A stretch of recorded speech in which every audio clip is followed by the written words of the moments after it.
बिस्मिल्लाहिर्रहमानिर्रहीम। मेरा बेटा ये क्वेश्चन नंबर 19 आप लोगों ने कहा है कि प्रूफ करके दिखाएं। If A is a matrix over R and A dot A transpose equal to zero show that A equal to zero. कोई ए ज़ीरो मैट्रिक्स कब होती है? जब उसके सारी एंट्री ज़ीरो हों। हमें ये पता होना चाहिए। ठीक है जी। प्रूफ देखें, हमें ए मैट्रिक्स का आर्डर नहीं बताया गया, सिर्फ यही बताया गया कि ए इज़ अ मैट्रिक्स। तो हम लेट करेंगे, let A is a matrix. अब मैट्रिक्स को लिखने का तरीका होता है ए आई जे, ये रो ये कॉलम, यहाँ पे रोज़ की तादाद मल्टीप्लाई एन कॉलम की तादाद, ये इसका आर्डर आ गया। ओवर किस पे कहा है उसने? रियल नंबर पे। ये सारे रियल नंबर हैं। ठीक है, आयोटा वाला नंबर इसमें नहीं है। ठीक है जी। इसका ट्रांसपोज करेंगे जी, ये आ गया ट्रांसपोज। ठीक है जी। जब ट्रांसपोज करेंगे तो क्या होगा? ये एन क्रॉस एम हो जाएगा।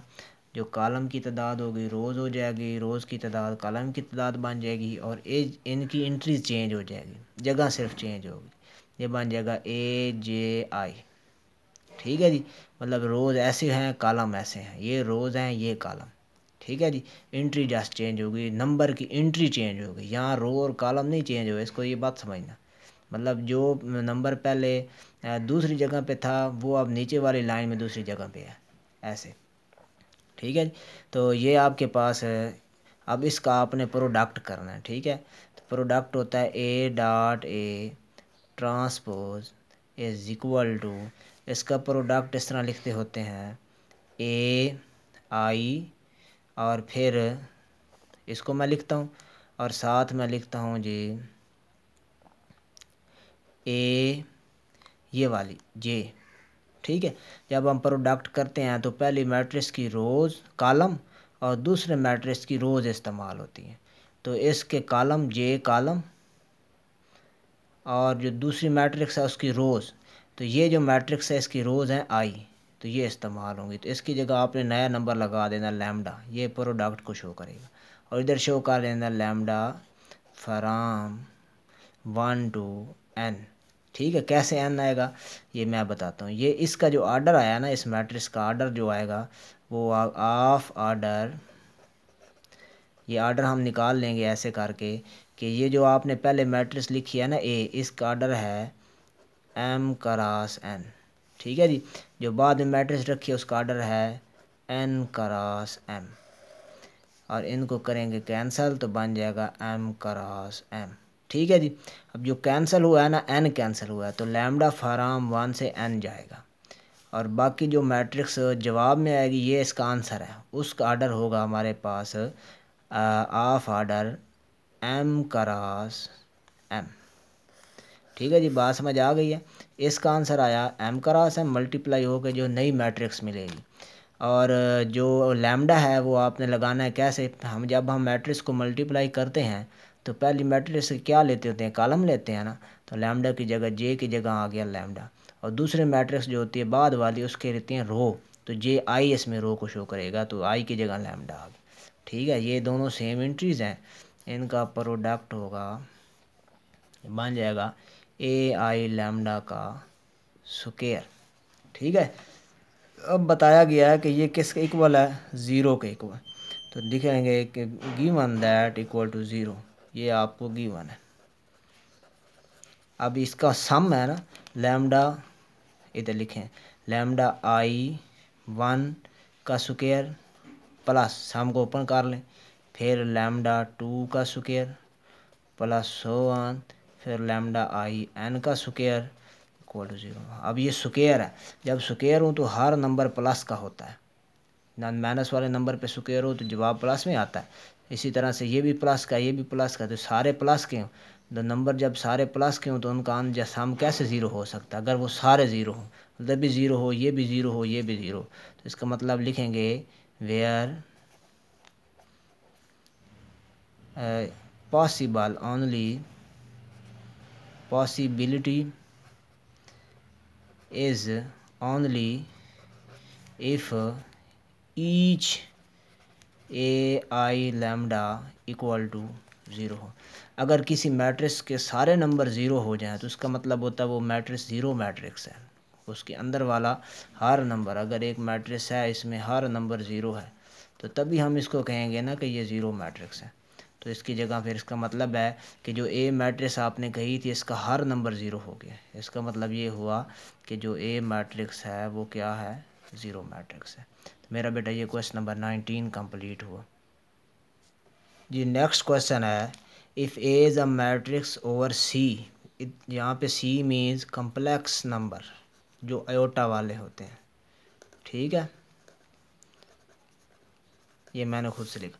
And A dot A conjugate transpose equal to zero, then show that A conjugate equal to zero, A equal to zero, ठीक है जी।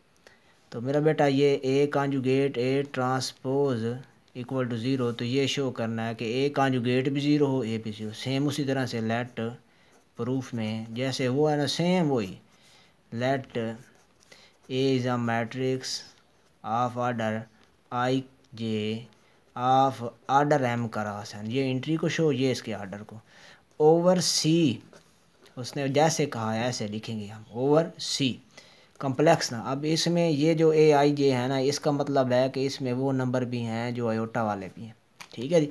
अब इसका आपने करना है conjugate, A conjugate is equal to A I J का conjugate of order M cross N. अब हम इसका करते हैं कॉन्जुगेट के बाद क्या करना है, ट्रांसपोज, ए कॉन्जुगेट का ट्रांसपोज जब करेंगे तो एंट्री की जगह चेंज हो जाएगी, ए जे आई रो कॉलम उतनी रहेंगे, ये जगह चेंज हो जाएगी, एंट्री की जगह चेंज हो जाएगी, और ये बन जाएगा एन क्रॉस एम।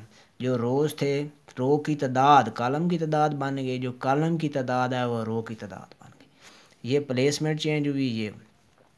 अब मेरा बेटा इनको वो कहता है मल्टीप्लाई करके इक्वल टू ज़ीरो आंसर है, A into A conjugate transpose equal to, multiply करने का तरीका समझाया उसी तरह से हम लिखेंगे ए आई, अच्छा इधर ये वाले लिखेंगे ए कॉन्जुगेट जे, ठीक है जी।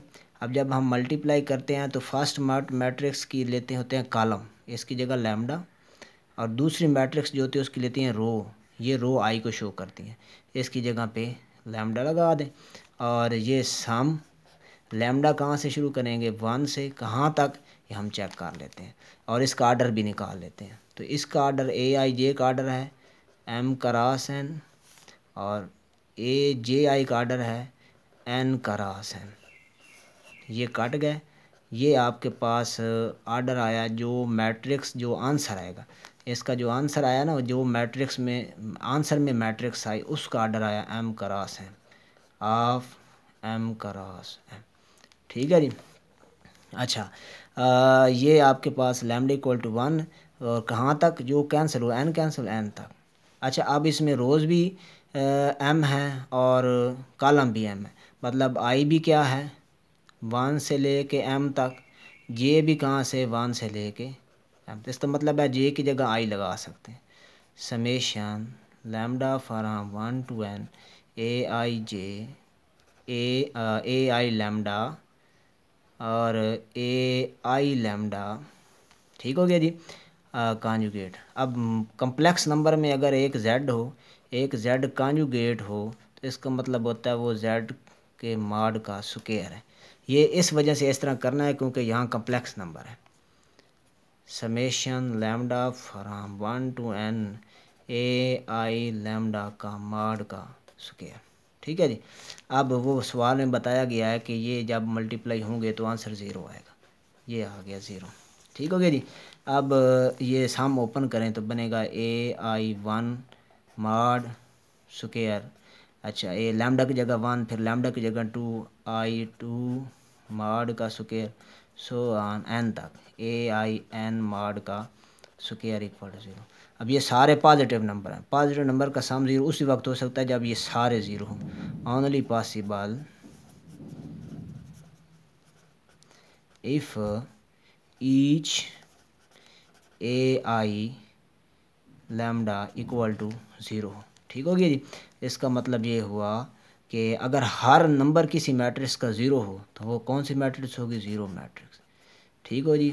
और अगर एक मैट्रिक्स है वो ज़ीरो मैट्रिक्स है, ज़ीरो मैट्रिक्स का कॉन्जुगेट करें, उसमें तो पहले ही सारे ज़ीरो हैं, ज़ीरो का कॉन्जुगेट तो ज़ीरो होता है, इसलिए फिर वो उसका कॉन्जुगेट भी करें, वो पहले ज़ीरो मैट्रिक्स है उसका कॉन्जुगेट करेंगे फिर भी वो ज़ीरो ही रहेगी, कोई फ़र्क तो नहीं आएगा। तो ये इस वजह से ए कॉन्जुगेट भी ज़ीरो, ए भी कॉन्जुगेट ज़ीरो, ये आपका प्रूफ हो गया।